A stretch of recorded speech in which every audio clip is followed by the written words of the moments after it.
ചില കോൺഗ്രസ് നേതാക്കളുടെ പ്രസ്താവന അല്ലെങ്കിൽ സോഷ്യൽ മീഡിയയിലുള്ള അറിയിപ്പ് 1971 ഇന്ദിര ലാഹോർ വരെ പിടിച്ചെടുത്തു, അവിടെ ഇന്ത്യൻ പതാക നാട്ടി, ഇതിലൊക്കെ വലിയ വാസ്തവമുണ്ടോ? മോദി ഇതൊക്കെ കണ്ടുപിടിക്കണമെന്ന് പറയുന്നല്ലോ. ഇന്ദിരയല്ല, ഇന്ത്യൻ പട്ടാളം ലാഹോർ വരെ ചെന്നു, തോൽപ്പിച്ച് പാകിസ്ഥാനെ കീഴ്പ്പെടുത്തി ലാഹോറിൽ വരെ ഇന്ത്യൻ പട്ടാളം ചെന്ന് അവിടെ ഒരു നിപ്പങ്ങ് നിന്നു. അതായത് നമ്മുടെ കയ്യിലായിരുന്നു പീർ പഞ്ചൽ, സിന്ധ്, പഞ്ചാബ്. പാകിസ്ഥാനിലെ പഞ്ചാബ്, നമ്മൾ കഴിഞ്ഞ ദിവസം ഒരു വീഡിയോ പറഞ്ഞു, പാകിസ്ഥാനിലെ ഏറ്റവും സമ്പന്നമായ പ്രദേശം എന്ന് പറഞ്ഞാൽ സിന്ധും പഞ്ചാബുമാണ്. പാകിസ്ഥാനിലെ സമ്പന്നരും മുഴുവൻ അവിടെയാണ് താമസിക്കുന്നത്. അവിടെയാണ് പാകിസ്ഥാൻ. സിന്ധും പഞ്ചാബും ഇല്ലെങ്കിൽ പാകിസ്ഥാനില്ല. പാകിസ്ഥാനിലെ കൃഷി മുഴുവൻ അവിടെയാണ്. പണമുണ്ടാവുന്ന എല്ലാ പ്രവർത്തനങ്ങളും നടക്കുന്ന സിന്ധിലും പഞ്ചാബിലുമാണ്. സിന്ധു നദീജല കരാർ നമ്മൾ റദ്ദാക്കുമ്പോൾ ഏറ്റവും വലിയ വറുതിയുടെ കേന്ദ്രമായി മാറാൻ പോകുന്നതും സിന്ധും പഞ്ചാബുമാണ്. അതുകൊണ്ടാണ് പാകിസ്ഥാനിലേക്ക് വലിയ ആഭ്യന്തര കലാപം വരെ ഉണ്ടാകുമെന്ന് കഴിഞ്ഞ ദിവസം ഒരു സംഭാഷണത്തിൽ നമ്മൾ പറഞ്ഞത്. അപ്പോൾ അതുവരെ നമ്മൾ പിടിച്ചെടുത്തു, ശരിയാണ്. എന്നിട്ടെന്ത് സംഭവിച്ചു എന്ന് ചോദിച്ചാൽ, ഇന്ത്യ ഈ സ്ഥലമെല്ലാം നിരുപാധികം വിട്ടുകൊടുത്തു. 93,000 അല്ലെങ്കിൽ 97,000, രണ്ട് കണക്കും പറയുന്നുണ്ട്. നമുക്ക് 97,000 ഒന്ന് എടുക്കാം. 97,000-ഓളം തടവുകാരെ നമ്മൾ പാകിസ്ഥാൻ പട്ടാളക്കാരെ തടവുകാരായി പിടിച്ചു. ഇവരെ എങ്ങനെയാണ് വിട്ടുകൊടുത്തത്? അതിനകത്ത് ഒരു മസാലക്കഥയുണ്ട്. ഇന്ദിരാഗാന്ധി എന്ന് പറയുന്ന നമ്മുടെ പ്രധാനമന്ത്രി ഈ രാജ്യത്തോട് ചെയ്ത ചതിയുടെ പിന്നിൽ ശകലം മസാലയുണ്ട്. ആ മസാലക്കഥ പറയാതെ തരമില്ല, കോൺഗ്രസ്സുകാർ പറയിപ്പിക്കുക. അതായത് പ്രശസ്തമായൊരു പുസ്തകമുണ്ട്, കാതറിൻ ഫ്രാങ്ക് എഴുതിയ Indira, the life of Indira Nehru Gandhi എന്ന് പറഞ്ഞൊരു പുസ്തകമുണ്ട്.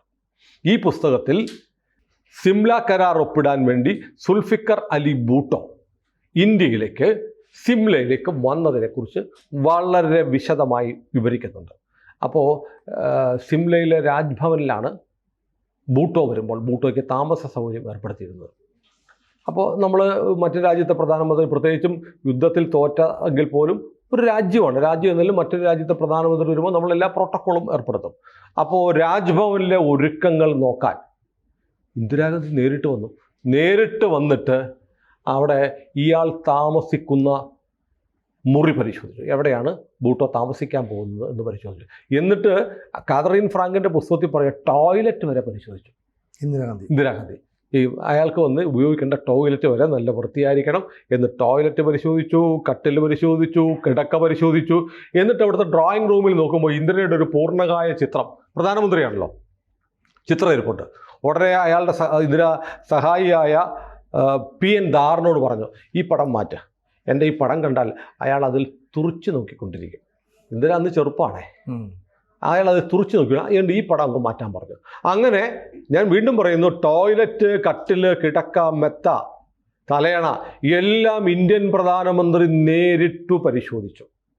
രാജ്ഭവനിൽ ഭൂട്ടോ താമസിക്കുന്ന മുറി. അപ്പോൾ ഭൂട്ടോ അധികാരത്തിൽ വരുന്ന, യുദ്ധത്തിൽ തോക്കുന്നതിന് മുമ്പ് യാഹിയ ഖാൻ പട്ടാള ഭരണമായിരുന്നല്ലോ അവിടെ ഉണ്ടായിരുന്നത്. അയാൾ രാജിവെച്ചതിന് ശേഷമാണ് സിവിലിയൻ പ്രധാനമന്ത്രിയായിട്ടുള്ള സുൽഫിക്കർ അലി ഭൂട്ടോ വരുന്നത്. ഭൂട്ടോയുടെ മകൾ ബനസീർ ഭൂട്ടോ അന്ന് ഹാർവാർഡിൽ പഠിക്കുകയാണ്. 19 വയസ്സേ പ്രായമുള്ളൂ. അപ്പോൾ ഭൂട്ടോ വന്നത് 19 വയസ്സുള്ള മകളുമായിട്ടാണ്. അങ്ങനെ അവിടുത്തെ ഫുട്ബോൾ പിച്ചിൽ ആണ് ഭൂട്ടോയുടെ ഹെലികോപ്റ്റർ വന്നിറങ്ങി ഭൂട്ടോയെയും മകളെയും ഇന്ദിരാഗാന്ധി സഹർഷം സ്വീകരിച്ച് രാജ്ഭവനിലെ മുറിയിലേക്ക് കൊണ്ടുപോയി. അവിടെ ചർച്ചകൾ നടക്കുകയാണ്. അങ്ങനെ ഈ യുദ്ധത്തടവുകാരെ വിട്ടയക്കുന്ന കാര്യം, അതിർത്തി, ഈ യോഗത്തിലാണ് ഷിംല കരാറിൻ്റെ ഭാഗമായിട്ടാണ് ലൈൻ ഓഫ് കൺട്രോൾ ഉണ്ടാകുന്നത്, LOC ഉണ്ടാകുന്നത്. അതിനു മുമ്പ് ലൈൻ ഓഫ് കൺട്രോൾ ഉണ്ടായിരുന്നില്ല. അപ്പോൾ അങ്ങനെ വളരെ നിർണായകമായ ഒരു മീറ്റിംഗാണ് ഷിംലയിലെ രാജ്ഭവനിൽ നടന്നത്. ഷിംലയിലെ രാജ്ഭവനിൽ നടക്കുമ്പോൾ മുമ്പൊരിക്കൽ നമ്മുടെ ഇപ്പോഴത്തെ കേരള ഗവർണർ അവിടുത്തെ ഗവർണറായിരുന്നു. അദ്ദേഹം നമ്മുടെ കേരളത്തിലെ മാധ്യമ പ്രവർത്തകർ അവിടെ സന്ദർശിച്ചപ്പോൾ അന്ന് ഷിംല കരാർ ഒപ്പിട്ട മേശ കാണിച്ചു കൊടുത്തു. ആ മേശയുടെ ഒരറ്റത്ത് ഇന്ത്യയുടെ കൊടിയും അപ്പുറത്ത് പാകിസ്ഥാൻ്റെ കൊടിയും ചെറിയ കൊടി കുത്തിവെച്ചിട്ടുണ്ട്. അതായത് ഈ മേശയ്ക്ക് ചുറ്റുവിടുന്നതാണ് ഇന്ത്യയും പാകിസ്ഥാനും തമ്മിലുള്ള നിർണായകമെന്ന് വിശേഷിപ്പിക്കുന്ന ഷിംല കരാർ ഒപ്പിട്ടത്. അപ്പോൾ ഇന്ദിരാഗാന്ധി ഇരുന്ന കസേര അവിടെയുണ്ട്, ഭൂട്ടോ ഇരുന്ന കസേര എവിടെയുണ്ട്, അവിടെ ഓപ്പോസിറ്റ് 2 കൊടികളും കുത്തിവെച്ചിട്ടുണ്ടായിരുന്നു. ഇപ്പോൾ ഈ ടെൻഷൻ ഉണ്ടായപ്പോൾ, ഈ സംഘർഷം ഉണ്ടായതിനു ശേഷം പാകിസ്ഥാൻ്റെ കൊടിയെടുത്ത് അവിടുത്തെ ഇപ്പോഴത്തെ ഗവർണർ തോട്ടിക്കളഞ്ഞു. ആ കൊടി ഇനിയുടെ വേണ്ട, ഈ മേശയ്ക്ക് ആ കരാർ നമ്മൾ റദ്ദാക്കിയല്ലോ. ആ മേശ ഇന്ത്യയെ സംബന്ധിച്ച്, ഷിംല കരാർ ഒപ്പിട്ടത് ഇന്ത്യയെ സംബന്ധിച്ച് ഏറ്റവും വലിയ ചതിയാണ്. ഇന്ദിരാഗാന്ധി ഈ രാജ്യത്തോട് ചെയ്ത ചതിയാണ്. ആ ചതി എന്താണെന്ന് പറയാം. അപ്പോൾ ചർച്ചകളൊക്കെ നടന്നു. 2 രാജ്യത്തെ നയതന്ത്ര പ്രതിനിധികളൊക്കെ കൂടിയിരുന്ന് ചർച്ച നടത്തുകയാണ്. ഇന്ദിരാഗാന്ധിയുടെ അസിസ്റ്റൻ്റ് ആയിട്ടുള്ള ഉഷ ഭഗത്തുണ്ട്, പിന്നെ PN ദാർ സഹായി, പാകിസ്ഥാൻ്റെ ഭാഗത്ത് ഹക്സർ, ഇങ്ങനെയുള്ള ആളുകളാണ് ചർച്ചയിൽ പങ്കെടുക്കുന്നത്. ചർച്ച ഇങ്ങനെ കൊടുമ്പരി കൊണ്ടുകൊണ്ടിരിക്കുമ്പോൾ രാത്രിയാണ് ചർച്ച. ഒരു 7 മണിക്കൊക്കെ ആരംഭിച്ചു, ഡിന്നറെല്ലാം കഴിഞ്ഞ് ചർച്ച ഇങ്ങനെ പോയിക്കൊണ്ടിരിക്കുമ്പോഴത്തേക്ക് പെട്ടെന്ന് സുൽഫിക്കർ അലി ഭൂട്ടോ പറഞ്ഞു, എനിക്ക് ഇന്ദിരാഗാന്ധിയുമായി സ്വകാര്യമായി സംസാരിക്കണം എന്ന് പറഞ്ഞു. ഇന്ദിര പറഞ്ഞു ഓക്കെ എന്ന് പറഞ്ഞു. അപ്പോൾ ഉടനെ ഈ ഹക്സറിനോടും PN ദാറിനോടും സുൽഫിക്കർ അലി ഭൂട്ടോ പറഞ്ഞു, നിങ്ങൾ ഇവിടെ ഇരിക്കണ്ട, ഞങ്ങളുടെ രണ്ടുപേരുടെ സഹായികളായിരിക്കുമല്ലോ, നിങ്ങൾ പുറത്തു പോകുമെന്ന് പറഞ്ഞു. അങ്ങനെ ഇവർക്ക് വല്ലാതെ അസ്വസ്ഥതയുണ്ട്. 2 പ്രധാനമന്ത്രിമാരെ മാത്രം തന്നെ, അതും ശത്രു രാജ്യങ്ങളിലെ പ്രധാനമന്ത്രിമാരെ മാത്രം വിട്ടിട്ട് പുറത്തേക്ക് പോകുന്നതിൽ ഇവർക്ക് ബുദ്ധിമുട്ടുണ്ടായിരുന്നു. അക്സർ ഇറങ്ങിപ്പോയി. പക്ഷേ നമ്മുടെ രാജ്യത്തിൻ്റെ പ്രതിനിധിയായി കൂടെ PN ദാർ വിഷമിച്ചാണ് ഇറങ്ങിപ്പോയി. അദ്ദേഹം വന്നിട്ട് രാജ്ഭവൻ 2 പേരോടും പറഞ്ഞു, നിങ്ങൾ പോയി ബില്ലിയാർഡ് റൂം, അവിടെ അവർ ഇരിക്കുന്ന ഇയാളുടെ സ്യൂട്ട് റൂം ഉണ്ടല്ലോ, സുൽഫിക്കർ അലി മോക്ക്, അതായത് ഇന്ദിരാഗാന്ധി കട്ടിലും മേശയും കിടക്കയും തലയണയും കക്കൂസും വരെ പരിശോധിച്ച് ഉറപ്പുവരുത്തിയിരിക്കുന്ന മുറി, ആ മുറിയിൽ നിന്ന് ഇവരെ 2 പേരെ പുറത്താക്കിയിട്ട് നിങ്ങൾ ബില്ലിയാർഡ് റൂമിൽ പോയിരിക്കാൻ പറഞ്ഞു. ഇവർ ബില്ലിയാർഡ് റൂമിൽ പോയിരുന്നു. 10 മിനിറ്റ്, 15 മിനിറ്റ്, അരമണിക്കൂർ, 1 മണിക്കൂർ, 2 മണിക്കൂർ സമയം ഇങ്ങനെ പോയിക്കൊണ്ടിരുന്നു. അപ്പം ഉദ്യോഗസ്ഥന്മാർക്ക് ടെൻഷനാണ്. കാരണം രണ്ടും ശത്രു രാജ്യങ്ങളാണ്. 2 രാജ്യത്തിൻ്റെയും ശത്രുത സംബന്ധിച്ചുള്ള ശത്രുത നിലനിൽക്കുമ്പോൾ ഒരു കരാർ ഒപ്പിടാൻ വന്നിരിക്കുകയാണ്. ബേനസീർ ഭൂട്ടോ മറ്റു മുറിയിൽ, അവർക്ക് ഈ ചർച്ചയിലൊന്നും പങ്കില്ലല്ലോ. പിണറായി വിജയനല്ലോ ചർച്ച നടക്കുമ്പോൾ ഭാര്യയും മക്കളെയും കൂട്ടിക്കൊണ്ടുപോകാൻ. അതുകൊണ്ട് അവർ വേറെ മുറിയിലാണ്.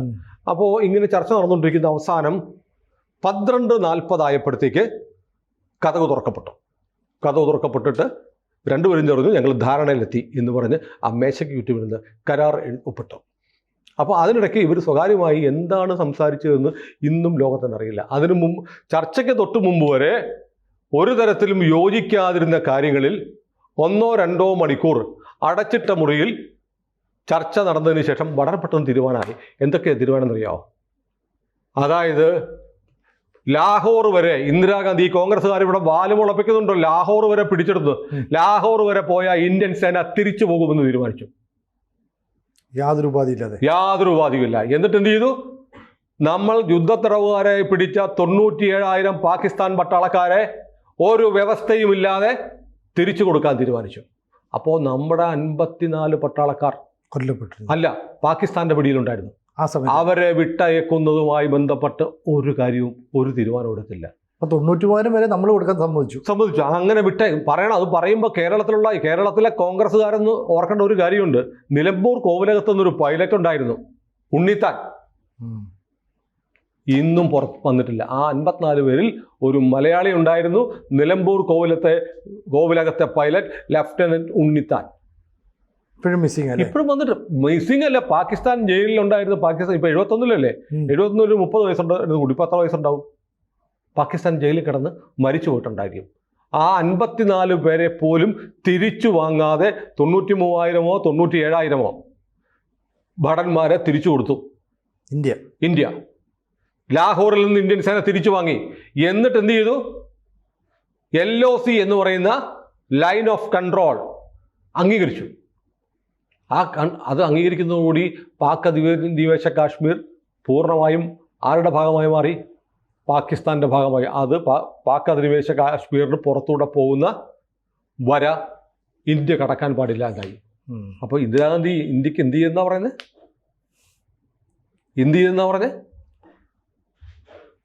അവിടെ ലാഹോർ വരെ നമുക്ക് പിടിച്ചെടുത്ത ഇന്ദിരയെ കണ്ടുപിടിക്കണം. ചില തമാശയുണ്ട്. അതായത് അതിർത്തിയിൽ ഒരുപാട് വെടിപൊട്ടിച്ചിട്ടാണ്